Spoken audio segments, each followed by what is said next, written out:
நந்தினிக்காக சூர்யா இவ்வளோ பெரிய விஷயம் பண்ணுவாரு அப்படின்னு சொல்லி யாருமே எதிர்பார்க்கல. அது மட்டும் இல்லாமல் சூர்யா இப்போ உயிரோடு இருப்பாரா மாட்டாரா, நந்தினி சூர்யாவோட சேர்ந்து வாழ்வாங்களா மாட்டாங்களா அப்படிங்கிறத பற்றி தான் அடுத்த கட்ட கதைகளும் இருக்கு. இதை தொடர்ந்து 3 முடிச்சு சீரியலில் இன்னைக்கு என்ன நடக்க போகுது அப்படிங்கிறத பற்றி தான் இந்த வீடியோவில் பார்க்க போகிறோம். வாங்க வீடியோக்குள்ளே போகலாம். ஏற்கனவே பார்த்தீங்கன்னா சூர்யா நந்தினியை வீட்டை விட்டு போக சொல்லிட்டாரு. நீ போய் அங்கேயே சந்தோஷமா இரு அப்படிங்கிற போல சொல்லிடுவாரு. இதை தொடர்ந்து நந்தினியும் காலையில விடிஞ்சோன்னே எல்லா வேலையும் முடிச்சுட்டு கிளம்பிடுவாங்க ஊருக்கு.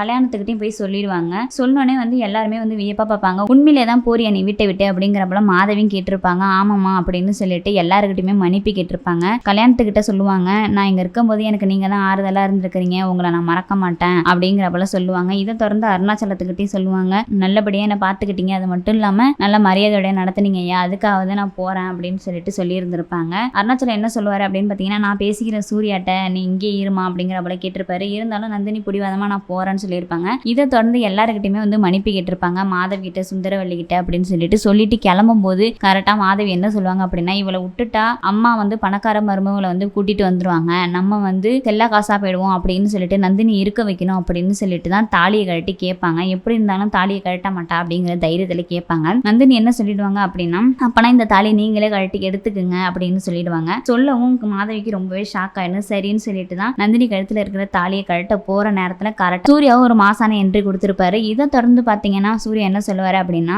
நந்தினி கழுத்துல இருக்கிற தாலி நான் கட்டினதே, அதை தொடுறதுக்கும் எடுக்கிறதுக்கும் எனக்கு மட்டும் தான் உரிமை இருக்கு, நீ ஏன் தொடுற, எட்ட போ அப்படின்னு சொல்லி திட்டி அனுப்பியிருப்பாரு மாதவிய. இதை தொடர்ந்து பாத்தீங்கன்னா, எதுங்க கிளம்பிட்ட நீனே உள்ள போ அப்படின்னு சொல்லி கேட்கும் போதுதான், நீங்க தானே சார் ஊருக்கு போக சொன்னீங்க அப்படின்னு சொல்லி நந்தினி சொல்லியிருப்பாங்க. சூர்யா என்ன சொல்லுவாரு அப்படின்னா, இல்ல நான் சும்மா விளையாட்டுக்கு தான் சொன்னேன், நீ என்ன அதை சீரியஸா எடுத்துக்கிட்டியா போ அப்படின்னு சொல்லுவாரு. நந்தினி உடனே திட்டிடுவாங்க, எல்லாத்தையுமே உங்களுக்கு விளையாட்டு தானா, என்ன கேட்காம என் கழுத்துல இங்க தாலி கட்டிட்டீங்க அப்படின்னு சொல்லி ரொம்பவே கோவப்பட்டுருவாங்க. இதனால சொல்லிட்டு சூர்யாவும் சரி உனக்கு இங்க இருக்க பிடிக்கலன்னு கிளம்பி போயிடு அப்படின்னு சொல்லிடுவாங்க. இதை தொடர்ந்து பாத்தீங்கன்னா அடுத்த கட்ட கதைகளமா நந்தினியை வீட்டுல இருக்க வைக்கணும் அப்படின்னு சொல்லிட்டு சூர்யா என்ன பண்ணிடுவாரு அப்படின்னா, யாருமே எதிர்பார்க்காத அளவுக்கு சரக்கு பாட்டில எடுத்து கையில கிழிச்சு பாரு. அது மட்டும் இல்லாம நந்தினியை கூப்பிட்டு சொல்லுவாரு, நான் வந்து செத்தா கூட நீ திரும்பி பார்க்காத போயிட்டே இரு அப்படின்னு சொல்லிடுவாரு. சொல்லவும் நந்தினிக்குமே ஷாக் ஆயிடும். சூர்யாவும் மயக்கம் போட்டு விழுந்துருவாரு. இதை தொடர்ந்து அடுத்த கட்ட கதைகளமா என்ன இருக்கும் அப்படின்னு பாத்தீங்கன்னா, கண்டிப்பா நந்தினி வந்து வீட்டுக்கு போகாம திரும்பி வந்துருவாங்க அப்படிங்கிற போலதான் இருக்கும்.